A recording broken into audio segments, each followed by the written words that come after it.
Glória a Deus. Cumprimento a igreja na paz do Senhor, amém? Posso assentar, irmãos, em nome de Jesus. Irmãos, abra sua Bíblia, vamos dar continuidade em Romanos, capítulo 1.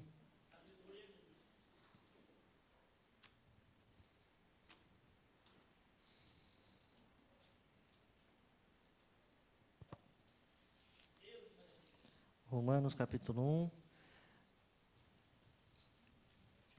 Quem estava aqui na quarta-feira passada? A Daiane estava. Quem mais estava? Amém. Os irmãos podem se lembrar um pouquinho, né, daquilo que foi falado. Nós fomos do versículo 14 até o 17, que a gente falou um pouco, né, sobre nós sermos devedores, sobre a gente ter que estar pronto, que a gente não pode se envergonhar do Evangelho, né? Os irmãos estão se lembrando aí? O porquê que Paulo dizia que não se envergonhava do Evangelho, né? E a gente estava ali falando um pouco sobre qual é o verdadeiro Evangelho, né? Nós falamos o que não é e o que é o verdadeiro Evangelho. Os irmãos se recordam que o Evangelho não é um Evangelho só de milagres, só de prosperidade, só de oba-oba, só de coisas boas nas nossas vidas, o que é muito pregado nos dias de hoje.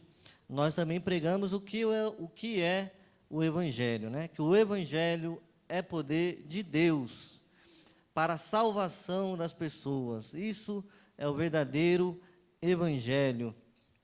Nós também trazemos aquela frase, né? O Evangelho é poder de Deus para a salvação de todos, sem acepção de pessoas. Mas o Evangelho não é poder de Deus para a salvação sem exceção, né? Então, ele é um Evangelho que chama a todos, mas não salva a todos sem exceção.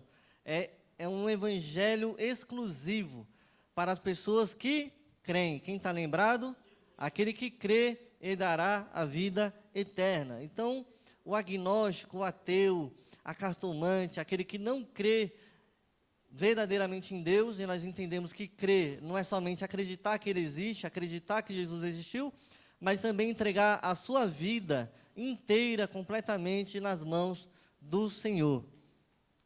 E aí, do versículo 18 até o 32, que é o final do capítulo 1 de Romanos, a gente vai conseguir entender o resultado da falta de fé e do Evangelho. Amém? Abra sua Bíblia em Romanos 1, versículo 18. Os irmãos podem acompanhar comigo, amém? Diz assim: pois a ira de Deus se revela do céu contra toda impiedade e injustiça dos homens, que impedem a verdade pela sua injustiça. Pois o que se pode conhecer sobre Deus é manifesto entre eles, porque Deus lhes manifestou. Pois os seus atributos invisíveis, seu eterno poder e divindade são vistos claramente desde a criação do mundo e percebidos mediante as coisas criadas, de modo que esses homens são indesculpáveis, porque mesmo tendo conhecido a Deus, não glorificaram como Deus, nem lhe deram graças, pelo contrário, tornaram-se fúteis nas suas especulações e no seu coração insensato se obscureceu. Dizendo-se sábios, tornaram-se loucos e substituíram a glória de Deus incorruptível por imagens semelhantes ao homem corruptível, às aves, aos quadrúpedes e aos répteis. E por isso que Deus não entregou a sua impureza sexual ao desejo, e por isso que Deus os entregou a impureza sexual, ao desejo ardente dos seus corações, para desonrarem seus corpos entre si, pois substituíram a verdade de Deus pela mentira, e adoraram e serviram a criatura em lugar do Criador, que é bendito eternamente. Amém.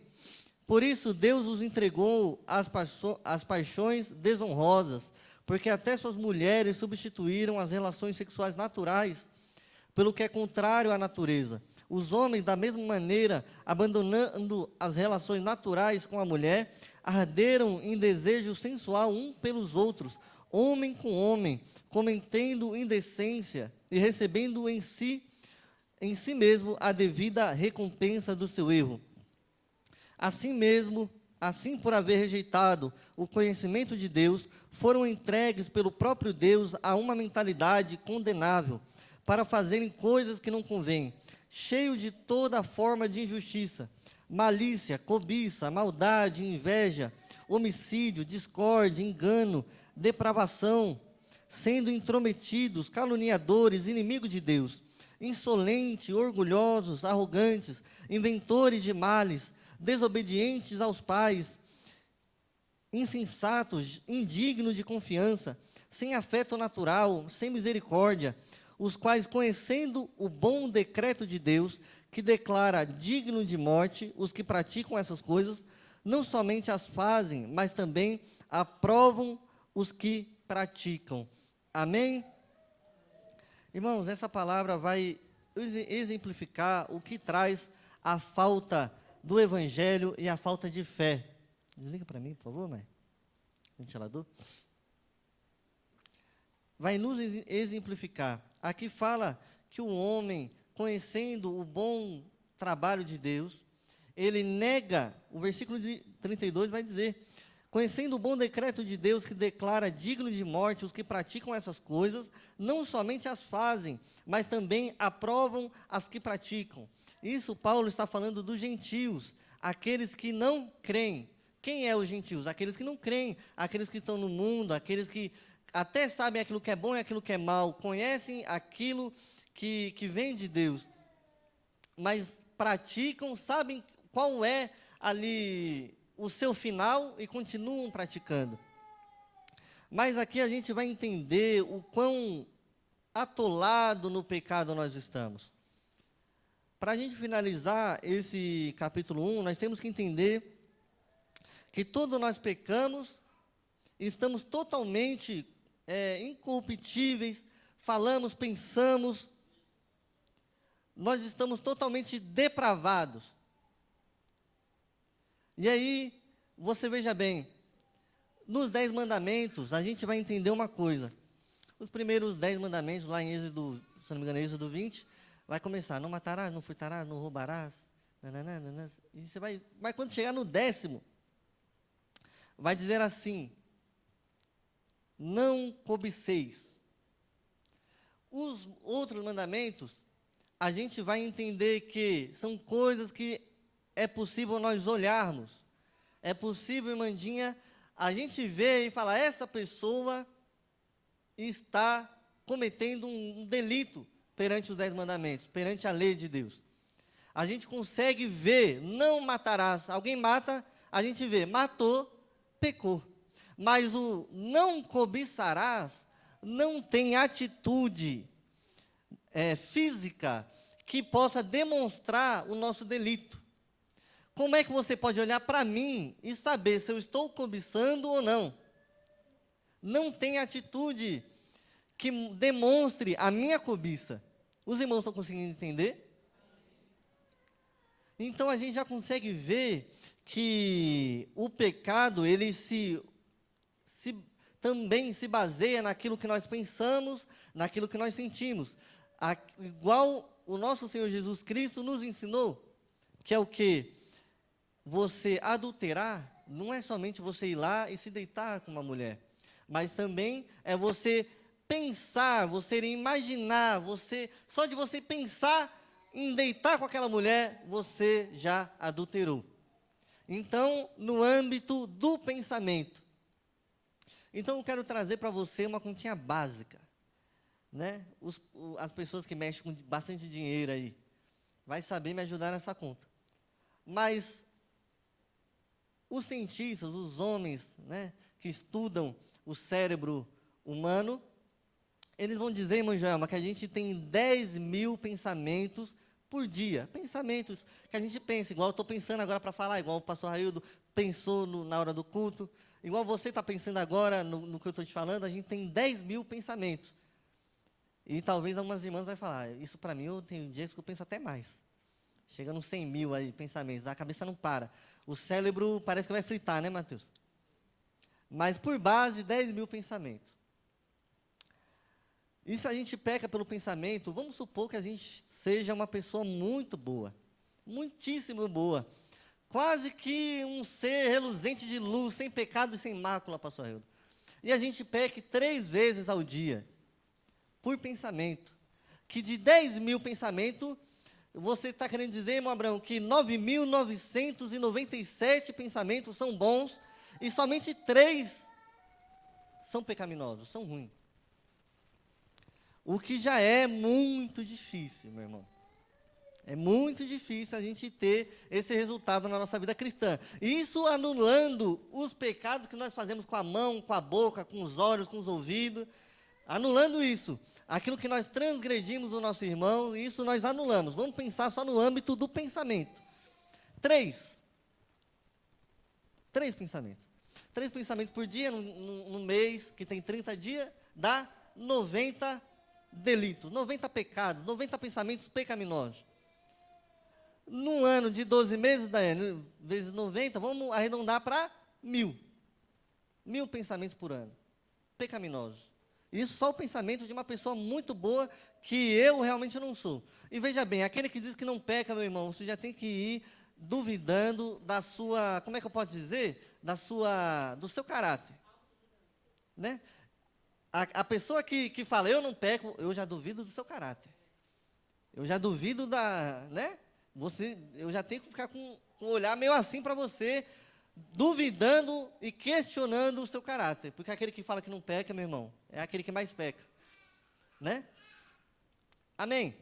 1 ano. Então, Abraão, se morrer amanhã, eu tenho 22 anos, eu tenho aí, por baixo, sendo essa pessoa maravilhosa, que eu não sou, 22.000 delitos, pecados, pensamentos pecaminosos.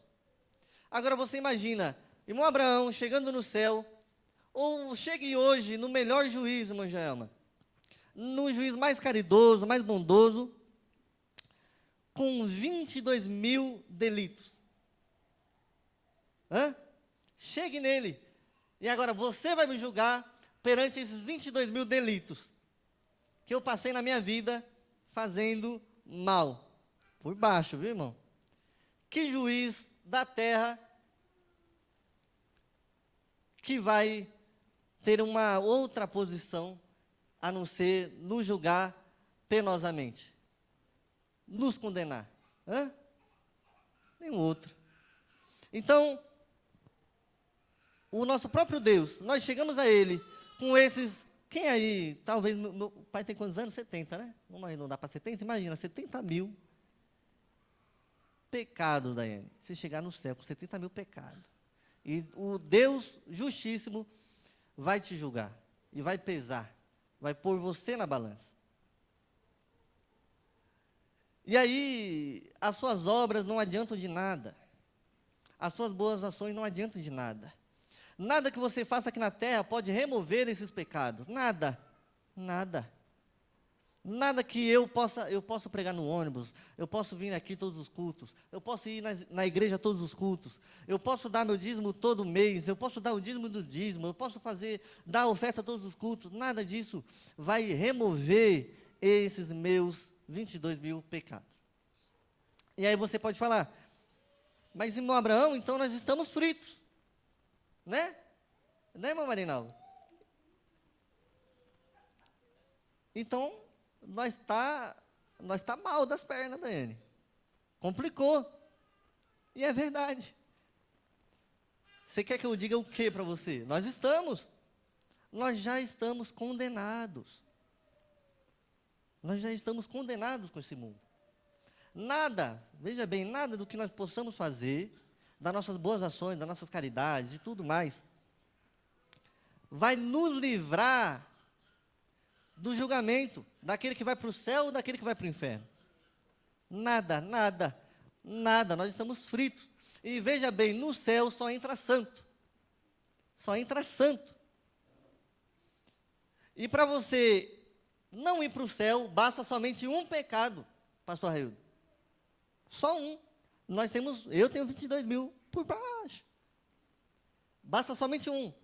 Imagine, aqui, graças a Deus, multiplicou o número de pessoas que estavam na quarta-feira, passada para essa. Continue assim, meu irmão. Venha na próxima, se você gostar.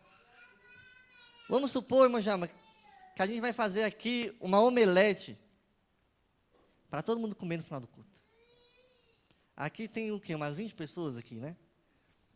E aí, vamos pegar ali a Lidiane. Lidiane vai fazer essa omelete, que ela gosta de cozinhar. E aí, umas 20 pessoas, uma omelete, vamos colocar aí uns 30 ovos para render bem. Tá? Omelete, pega o bolo gigante, o maior que você tem. E aí, a Lidiane vai lá. 30 ovos. Quebra um, tumba. 2, toma. 15, toma. 20 ovos. Quando joga o 29º, tá podre. E aí, Lidiane, você pode me dizer quantos ovos estragou?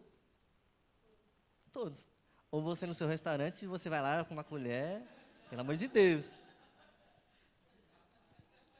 Amém, amém.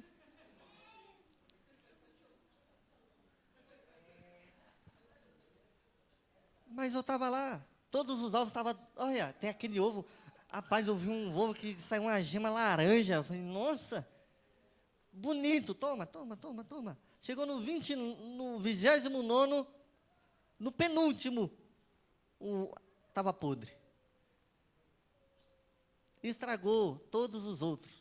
Assim é o pecado. Ele leveda toda a massa, ele estraga, ele ensoça, ele empapuça.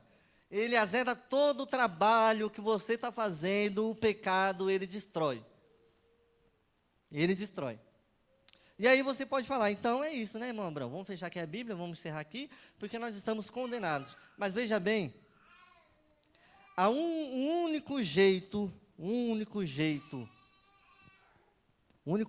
aquele que pode nos salvar, não é eu nem você, mas é o nosso próprio Deus.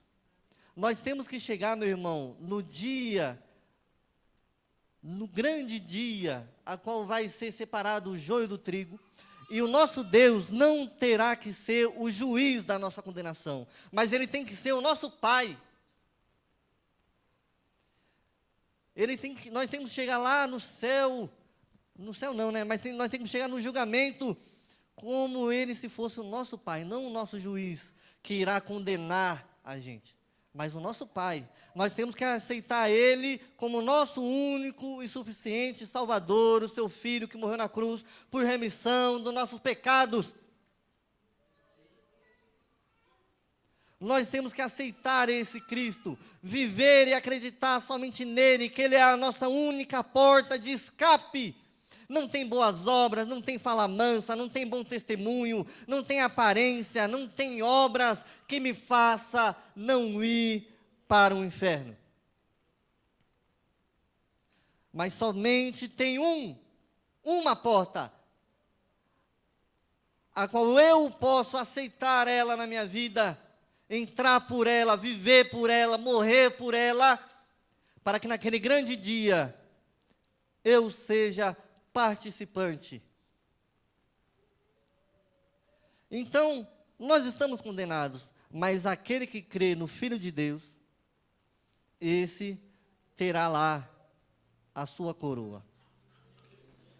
Então, a falta de fé e do Evangelho traz essas coisas. E eu vou pincelar, mas o próximo que nós vamos entrar vai falar sobre isso também. Mas veja bem, e tem muita dúvida, mas e o indígena, né, Jama? E o indígena, e a pessoa que não ali, nunca encontrou com o Evangelho, e a pessoa ali que nunca teve um encontro com Deus. Paulo vai dizer isso no versículo de número 18, a qual ele vai dizer, olha, Deus se revela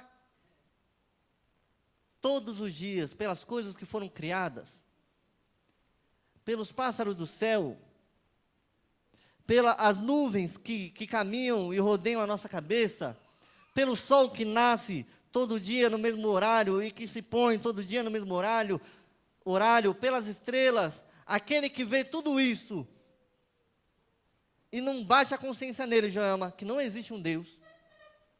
E aí nós vamos entender que o agnosticismo, o ateísmo, não é um problema intelectual.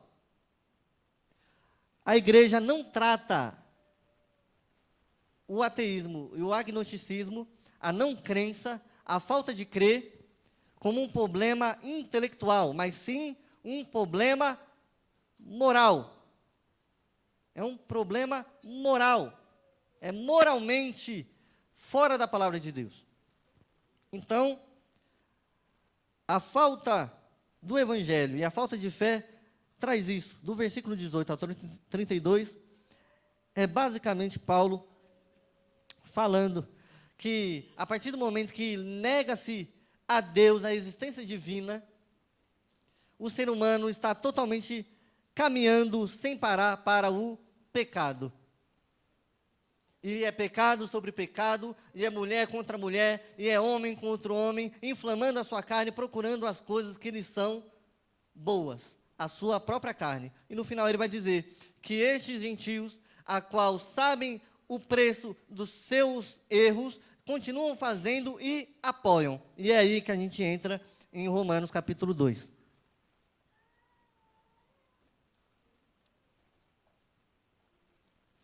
Abra sua Bíblia em Romanos, capítulo 2. Nós vamos ler o versículo 1 e o versículo 2, amém? Portanto, quando julgas, é indesculpável, ó homem, sejas quem for, pois te condenas naquilo em que julgas o outro, pois tu que julgas pratica os mesmos atos. Mas nós sabemos que o julgamento de Deus é de acordo com a verdade, contra o que praticam tais atos. Amém? A tese de Paulo, no capítulo 1, 2 e 3 de Romanos, é dizer e é categoricamente explicar para os romanos, né? Eu já falei, se não me engano, foi no primeiro dia, que o livro de Romanos, ele é estudado nas faculdades de advocacia como uma amostra de perfeita argumentação. Então, ele argumenta tão bem, Daiane, que você não consegue inventar outra história, outra conversa, você não consegue arrumar outra desculpa, você fica meio que perdido, porque se você tentar escapar daquilo que ele está colocando para você, você não consegue. Você não consegue. Você tenta escapar daquilo que ele está falando, né, daquilo que ele está ensinando, e você não consegue arrumar outra interpretação, outro jeito de você escapar, de falar, não, eu não erro, não, eu não sou pecador, não, isso aqui é de outro jeito, não tem jeito. Porque ele amarra tão direitinho que não tem como a gente fugir, né?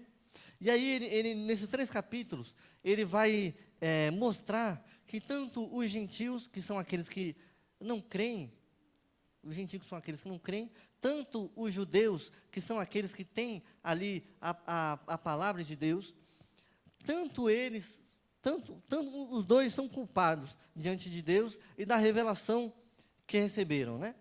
A própria palavra de Deus. Então, não tem ali diferenciação. Tanto nós que estamos aqui dentro da igreja, tanto aqueles que estão lá fora fazendo suas coisas, sabendo que estão errados, tanto a gente, tanto eles somos culpados, somos pecadores. Amém? Os irmãos entenderam, né? É isso que Paulo vai exemplificar nesses 3 capítulos. E ele vai deixar de uma forma que a gente não vai conseguir dizer que não, né? A gente fala, não, a gente erra também, a gente não pode julgar o irmão. Mas lá no nosso íntimo, no nosso coração, às vezes ainda tem não, mas eu estou indo para a igreja. E é sobre isso que Paulo vai tratar. Não, mas eu estou indo para a igreja, eu vou no céu, eu vou nos cultos, sabe? Eu sou um pouco menos pecador, entendeu? Eu estou num caminho mais brando, mais leve. Então é sobre isso que Paulo vai tratar, né? E aí a gente consegue entender que os judeus, que são aqueles que creem, minha irmã, os judeus, eles receberam uma revelação especial. Uma revelação especial. Qual é essa revelação especial, irmandinha? A revelação especial, ela é a palavra de Deus. Deus chamou os judeus como seu povo escolhido, certo? Então, eles receberam uma revelação especial. E o que a gente acabou de ler aqui no versículo 18, que aqueles que não creem, que aqueles que não conhecem, receberam o que revelação? A revelação natural. Por que revelação natural? Porque eles olham para a natureza, para o mundo, para o universo, para o ser humano, para os bichinhos, para os animais, e vê tudo, Daiane, como se fosse uma roda perfeita, um infinito perfeito que vai e que não tem colisão e que não tem margem de erro, a qual o homem não consegue entender e explicar. Então ele olha para isso e ele tem ali a revelação natural de que Deus existe. Então os judeus receberam a revelação especial e os gentios, que são aqueles que não creem, receberam a revelação natural das coisas, que olham para, nós olhamos muitas das vezes o pôr do sol, as coisas maravilhosas, talvez você já tenha ido num lugar bonito pra caramba, e falado, meu Deus, que coisa divina que o Senhor fez, não foi? Porque eu e você temos conhecimento, mas eles mesmos também podem olhar, e eles não conseguem explicar, os cientistas não conseguem explicar muitas das coisas, a ciência é barrada em muitas das coisas, e a única explicação que sobra é o próprio Deus, Criador de todas as coisas, amém? Então, nós entendemos que aquele que está no mundo está afundado na lama do pecado. E nós também estamos afundados na lama do pecado. E muitas das vezes nós agimos como um fariseu. Ó Senhor, eu não sou como esses outros homens, né? Porque eu sei as tuas escrituras, as tuas palavras, eu sigo os teus mandamentos. E aí Paulo vai, que é a base dessa nova parte que nós vamos entrar em Romanos capítulo 2, que é o julgamento dos críticos e moralistas. O que é moralismo? Moralista é aquele que se julga moralmente superior para julgar o outro. Então, aqui no versículo 1, portanto, quando julgas, é indesculpável, ó homem, que sejas quem for, ou seja, qualquer pessoa, pois te condenas naquilo em que julgas o outro, pois tu que julgas pratica os mesmos atos. Ó, a filosofia, vocês não vão estranhar que o Abraão vai começar a falar bonito, mas a filosofia vai explicar uma coisa, que é o seguinte, quando eu não tenho coragem, Daiane, para enfrentar aquilo que eu faço de errado, eu projeto no outro para que eu possa condenar. Você não conhece uma pessoa assim, não? Que ela faz a mesma coisa, mas ela condena o outro. Por quê? Parece que ela não faz aquilo que ela está condenando. Você fica até achando estranho, falando, ué, mas não é tu? Nossa, eu não suporto essa pessoa que só sabe falar mal das pessoas. Aí você fala, mas meu Deus, mas tu estava agorinha, e outra, tu está falando mal dessa pessoa agora. Então, é um comportamento que o ser humano tem quando ele não tem coragem de assumir os seus próprios erros, ele não tem coragem de enfrentar aquilo que ele é, as coisas ruins que ele tem, ele não tem coragem. Então eu, Abraão, não tenho coragem de enfrentar os meus erros, os meus delitos, os meus pecados, eu projeto no pastor Raildo. E eu tenho a habilidade, eu pareço um ator da Globo, que eu consigo me demonstrar muitíssimo indignado, quando eu vejo o pastor Raildo cometendo os mesmos erros que eu cometo. Então eu falo, meu Deus, como é que pode? Como é que pode? Isso é inadmissível. Aí liga, alô pastora, pastor, você não pode deixar isso acontecer na igreja. Como é que pode esse fulano, esse ciclano continuar tendo oportunidade? Você não está vendo isso não? Mas eu mesmo cometo as mesmas coisas. E aí ele vai dizer que quando nós fazemos isso, nós estamos condenando a nós mesmos. Porque nós mesmos estamos julgando o pecado do outro. Da mesma forma que nós pesarmos o outro, nós seremos pesados. E aí entra uma certa miopia espiritual, que eu até perguntei para a Mary, miopia é o quê? Você não consegue chegar de que distância? De perto ou de longe? Nenhum dos dois? Às vezes os dois.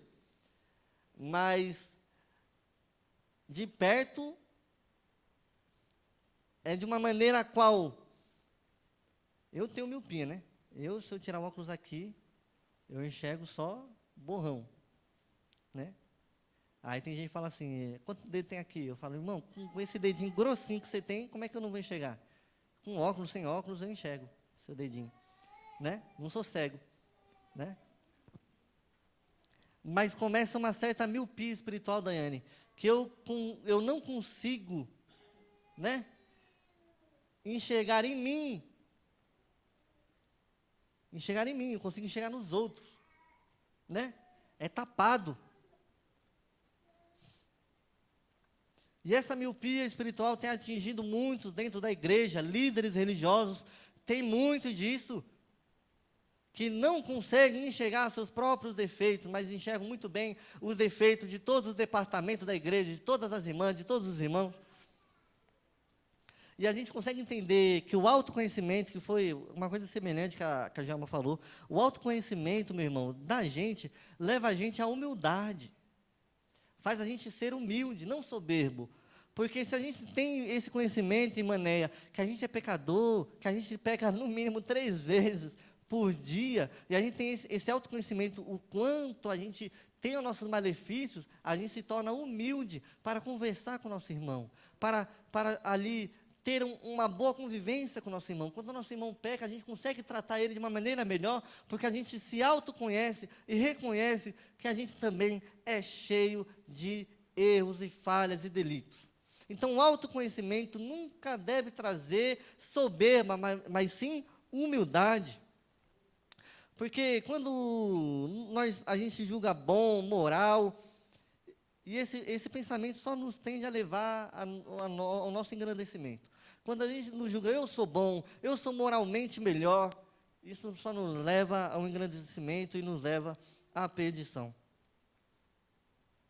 Então, gostaria de deixar uma frase aqui. Para a gente ver os pecados dos outros, a gente pega uma lupa, né? Mas quando é para a gente enxergar os nossos próprios pecados, nós colocamos uma venda, minha irmã. Então, para os pecados dos outros, a gente consegue ver as minúcias, Daiane, e ver, olha, ele caminhou errado, ele foi por esse caminho que não era para andar, mas os nossos pecados, a gente coloca uma venda para enxergar. Agora, cuidar dos meus. E aí, tampa nossos olhos e não enxergamos, e só vemos as coisas boas, e só falamos que nós somos bons, e que nós somos top, e que nós pregamos, e que nós louvamos, e que eu vou todo dia na igreja, e que eu oro todo dia na igreja, e que eu jejuo. Mas você não vê saindo da boca de ninguém uma palavra dessa pessoa, uma palavra de humildade, né? Porque ela ainda não se autorreconheceu, ela ainda não analisou a si mesma, como fala lá em 1 Coríntios, mas nós vamos chegar lá. Então, olha só que interessante, quando Paulo vai dizer que a gente entender o que é moralismo, né? É aquela pessoa que se julga moral o suficiente para julgar o outro. Então, nós entendemos isso. Paulo ele vai fazer uma diferenciação. Ele vai dizer que todos erram, mas ele vai diferenciar o gentil do judeu, aquele que crê e aquele que não crê. O que não crê, ele sabe que ele não crê, ele sabe que ele está errando, ele sabe que o que ele está fazendo não é bom, ele continua fazendo sabendo da consequência dos seus atos. Você não conhece gente assim? Você conhece? Aquele que bebe, sabe que não pode beber, continua bebendo, está bêbado, Daiane, e enche mais a cara, e sabe que amanhã vai ter a ressaca, mas continua bebendo, não é? Sabe que está no caminho errado, mas continua errando, e o bêbado, ele sempre vai falar o quê? Pega aqui, beba também, e Paulo vai dizer o quê? Sabe que está errado, e influencia, e, como é que ele vai dizer aqui? E aprova os que praticam, o versículo 32 do capítulo 1, e aprova os que praticam. Então, ele é mais coerente. Paulo ele vai dizer que esse é mais coerente, porque ele está no erro, ele sabe que está errado, ele está errando, ele pratica o erro, ele sabe qual é o final do erro dele, mas isso aí ele está certo. Ele está escolhendo o erro, né, Manjano? Agora, pior é aquele que pratica as coisas erradas e não admite. Esse é pior, porque ele é hipócrita. E a gente fazendo isso, sendo errôneo, sendo pecador e não assumindo, a gente se coloca à prova no julgamento de Deus. Porque quando a gente não assume que a gente erra, a gente não consegue ir atrás do perdão. E nós vamos chegar lá, as 3 fases do perdão, que eu já falei umas 3 ou 4 vezes aqui na igreja. A gente quando não assume que erra, Daiane, a gente se abstém do perdão de Deus. Quando a gente não assume que a gente é pecador, a gente fala, Deus, eu não preciso do seu perdão, porque ninguém viu que eu pequei. E a gente pode passar ileso, pelos tribunais aqui da terra, pelos julgamentos humanos, pelos julgamentos da pastora, do líder. Mas a gente não vai passar ileso, os nossos pecados não irão passar ilesos no julgamento de Deus. Então, a gente tem que tomar cuidado quando a gente se torna juiz. E aí, entra naquilo, quando Paulo ele traz isso, Mandinha, ele não quer colocar como propósito, o propósito dele não é reprovar aquele, é reprovar aquele que se coloca como juiz.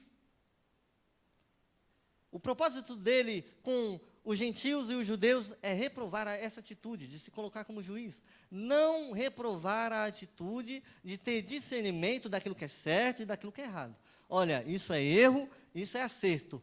Porque uns querem colocar aí nas igrejas que, não, você não pode nem ter esse discernimento do que é certo e do que é errado. Não, você não pode ter, você tem que fechar seus olhos para aquilo que está errado. Não, a gente não pode condenar. A gente não pode ser juiz. Então, a gente não deve julgar os outros, e sim julgar a nós mesmos. Lá em João, 1 João, capítulo 1, versículo 8. Se dissermos, João vai dizer assim, ó, se dissermos que não temos pecado nenhum, a nós mesmos nos enganamos. E a verdade não está em nós. Se confessarmos os nossos pecados, Ele é fiel e justo para nos perdoar os pecados e nos purificar de toda injustiça. Se dissermos que não temos cometido pecado, fazemos como mentiroso, e a sua palavra não está em nós. Então, olha só que coisa, João era uma pessoa que falava muito delicadamente, uma palavra muito gostosa de você ouvir, né? Então, nós temos pecado, meus irmãos, nós temos pecado. Lá, aí não é em 1 João, mas em João, capítulo 8, versículo 7, vai ter aquela mulher adúltera. Quando eles pegam aquela mulher e jogam lá para Jesus, condenar aquela mulher. E ele vai falar o quê? Aquele que não tem pecado, atire a primeira pedra. Então, Jesus não está dizendo que aquela atitude que aquela mulher fez era boa e positiva, mas ele está falando, vocês estão julgando por quê? Porque vocês estão se colocando no lugar de juiz, na posição que meu Pai é o justo juiz, que irá julgar a todos e a todos que viveram, que morreram, que estão vivos, que irão de vir, que vai julgar com a reta justiça dele, que só ele é o justo juiz. Então, nós não podemos tomar essa posição de Deus. Isso é erradíssimo.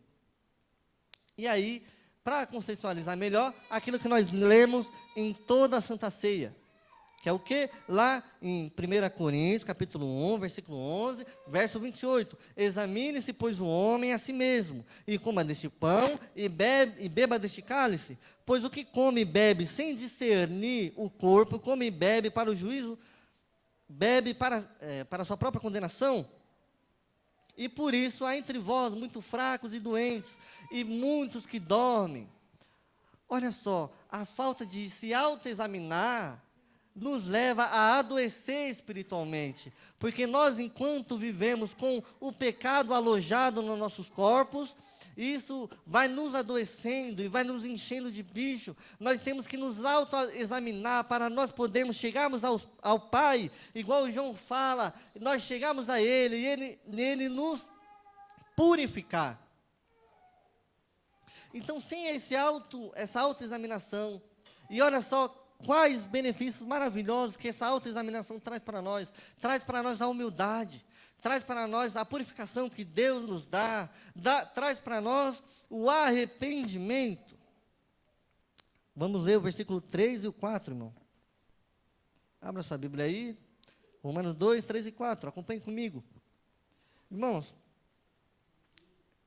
Paulo, ele vai, quando você vai abrindo aí, que os irmãos já fecharam, mas Paulo ele vai dizer a um determinado grupo de pessoas que quando ele foi pregar, Daiane, ele viu, ele deu graças a Deus, porque ele pregava e os irmãos abriam na palavra e ficavam procurando. Não, mas deixa eu ver se o que você está falando aqui condiz com a palavra. E ele deu graças a Deus por esse povo que fazia isso. Então, veja bem, meus irmãos, aquilo que eu estou trazendo para você está justamente escrito aqui.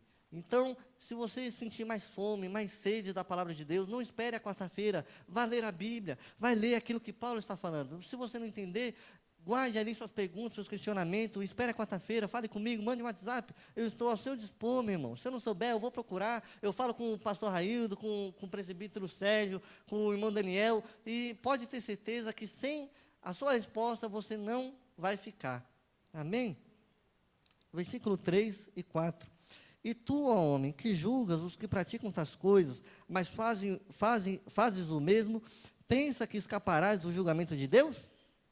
Ou despreza as riquezas da sua bondade, tolerância e paciência, ignorando que a graça de Deus te conduz ao arrependimento? Frisar essa última parte, que a graça de Deus te conduz ao arrependimento. Não somos nós que, eu vou lá me arrepender. Não, é a graça de Deus que nos conduz ao arrependimento. Não vem de nós. O ser humano, ele não é propício a se arrepender. Ele não é propício a assumir seus erros. Ele não tem essa natureza. Você não conhece gente que não assume seus erros? Você conhece? Eu conheço. Eu sou uma delas. Dificilmente eu assumo um erro meu. Coisa ruim é a pessoa que é difícil de assumir seus próprios erros. Então, você mesmo fala que conhece, mas você mesmo já tem uma vez que tu não assumiu o seu próprio erro. Então, fica meio... Vou fingir de sonso. É como... E aí, vamos entrar no versículo 3. Tu achas que escaparás do juízo de Deus, você que finge que não aconteceu, que finge que não pecou, é igual aquela criança. Minha mãe conta a história do meu pai, que meu pai fez uma coisa, aí ele fugiu de casa para fugir ali da surra que a mãe dele, que minha avó ia dar, né? E aí ele passou o dia inteiro fora de casa, chegou de noite. Quando foi de noite, ele comeu, deitou na cama, e falou, escapei. Não foi, pai? Escapei. Eita, coisa boa, já estou na cama. Aí foi no mesmo dia ou foi no dia seguinte? Deitou na cama e falou, pronto, agora eu vou dormir, a luz está tudo apagada, porque a luz se apagava cedo, né? Está tudo apagado. E aí, quando ele já está, talvez, de olho fechado, ele só ouve. Zé Maria, chegou seu momento. Vai dizer que seu filho, eu já fiz isso mesmo.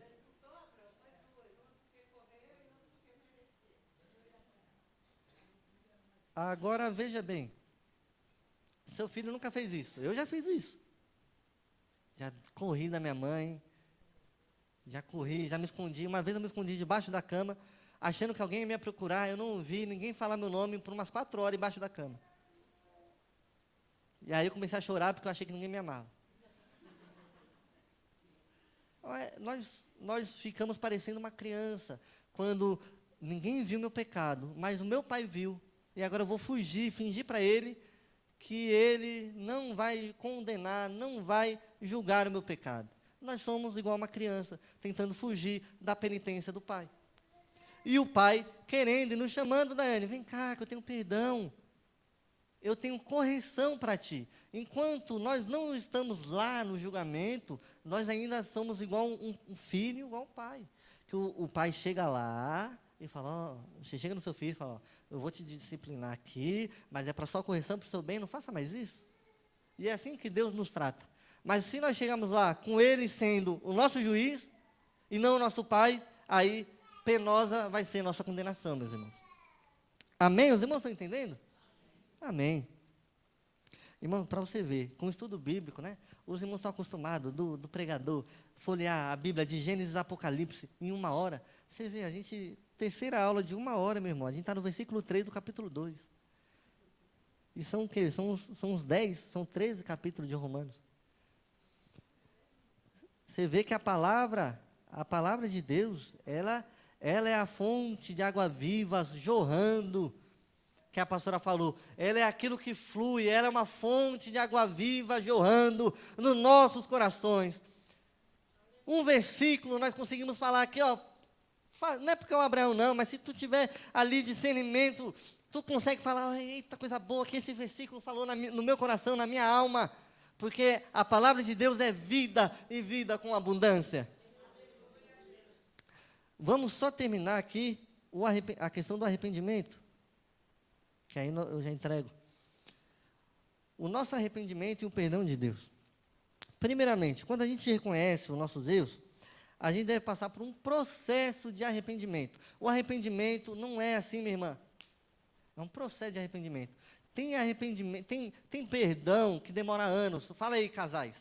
Casais, pessoas que são casadas. Arrependimento, perdão que demora, ó. A pessoa pede perdão para você em 2010, mas aí você vai conversar com ela em 2020 e vai falar, olha, sabe aquilo lá que você fez? Agora que eu fui sarar. Agora que meu coração...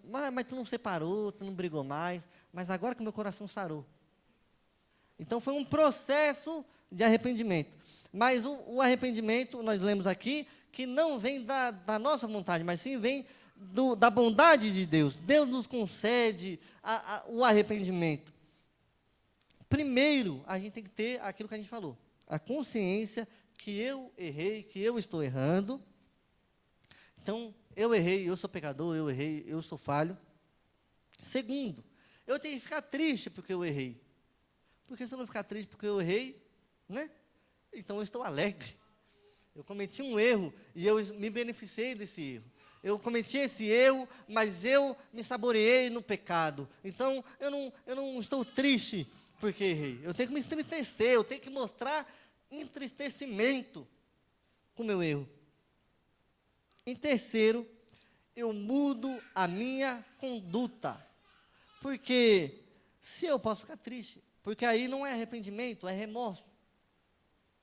O remorso é mundano, o remorso você pode ter no mundo.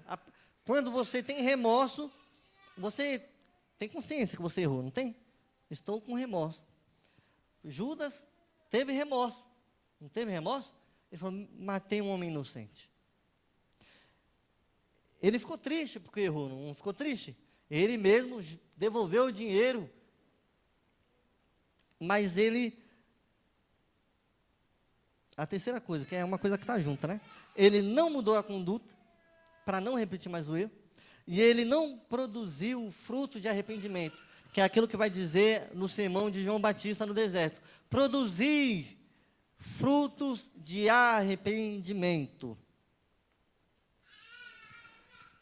Então, se a gente não tiver essas três coisas que a gente só encontra na casa de Deus, por que nós só encontramos na casa de Deus? Primeiro, por que a gente se arrepende? Por causa da bondade de Deus. No mundo a gente pode ter remorso, mas essas três fases do arrependimento, somente com Deus. Por que somente com Deus? Porque somente Ele é capaz de perdoar todos os nossos pecados. Então esse arrependimento, que é aquilo que Deus enviou o seu Filho para trazer para nós, esse arrependimento, só se encontra na igreja. Só se encontra, não na igreja, mas só se encontra no Evangelho, com Cristo. Não reunido assim, mas com a palavra verdadeira. Esse arrependimento só tem na palavra fiel e verdadeira, que é o Evangelho de Deus. Porque eu me arrependi, Mas você pode ter arrependido de uma coisa, mas você não se arrepende de tudo.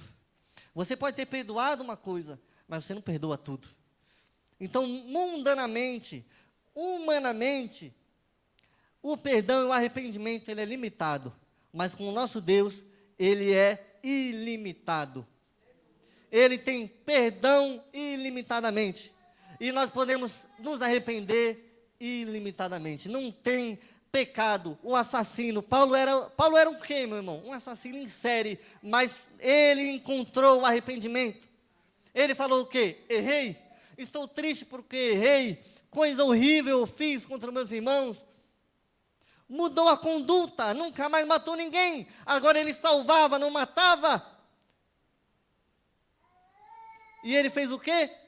Produziu frutos dignos de arrependimento. Para terminar, quando Paulo, ele estava ali, que ele recebeu ali, viu Jesus, ficou cego 3 dias. Quando ele foi, Mojama, para Jerusalém, para se encontrar entre aspas assim, com seus irmãos, ele foi expulso de Jerusalém. Não queriam recebê-lo, porque és tu que perseguia os nossos semelhantes. Era você que matava mulheres e idosos a todo custo pela palavra que fazia eles negarem a Deus. E Paulo era aquela pessoa que chegava pegava, ajoelhava aquele povo e falava, olha, nega seu Cristo, senão tu vai morrer. Nega seu Cristo. Olha só que pessoa horrível ele era. Mas ele teve que produzir nesse período, nesse processo de arrependimento, ele teve que produzir frutos. Para quando ele mandou as cartas, as igrejas já não viam ele mais como aquele matador, aquele assassino, aquele perseguidor, mas viam ele como um apóstolo. Um apóstolo. Por que vinha ele como um apóstolo? Porque criam tanto naquilo que ele falava, que ele falou, eu vi Jesus, eu fui chamado como apóstolo, e eles creram.